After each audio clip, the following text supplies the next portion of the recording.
একদিন একটা ডাইনি বড় মাছের ঝুড়ি নিয়ে আকাশ পথে যাচ্ছিল। তখন তার ঝুড়ি থেকে মাছটি জঙ্গলে পড়ে যায়। জঙ্গলের পথ ধরে টুনি তখন বাজারে যাচ্ছিল। হঠাৎ তার সামনে ওই ডাইনিটির মাছটি এসে পড়ে। এরপর টুনি ওই ডাইনির মাছটিকে মাথায় করে নিয়ে কোনো কিছু না ভেবেই বাড়ির দিকে চলে যায়। এরপর ডাইনি তার মাছটিকে খোঁজার জন্য আকাশ থেকে জঙ্গলে নেমে আসে। এরপর ডাইনি এদিক ওদিক দেখার পর মাছটিকে না পেয়ে সে বুঝে যায় কেউ তার মাছটাকে নিয়ে গেছে।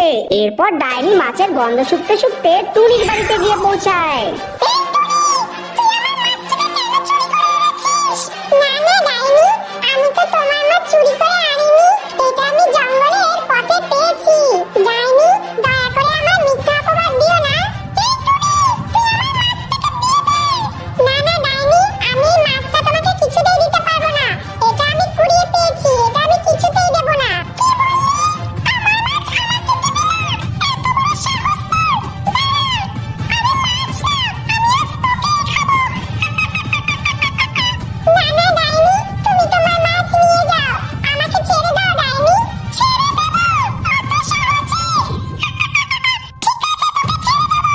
একদিন গুড্ডুর মা টুনি অনেক অসুস্থ হয়ে যায়। এটা দেখে গুড্ডু অনেক কান্না করতে লাগে আর তার মাকে বলে, মা তোমার কি হয়েছে? তুমি ওঠো মা, তোমার কিছু হয়ে গেলে আমি যে একা হয়ে যাব।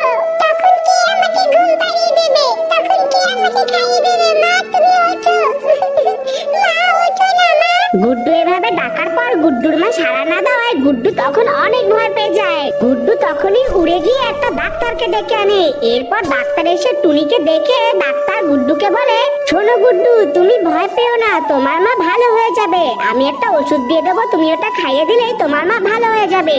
তবে আমি তোমাকে ওষুধ দেবো, আমার একটা শর্ত আছে। যারা এই ভিডিওটাকে দেখছে সবাই যদি ভিডিওটাকে লাইক করে আর চ্যানেলটাকে সাবস্ক্রাইব করে, আমি তোমাকে ওষুধটা দিয়ে দেবো।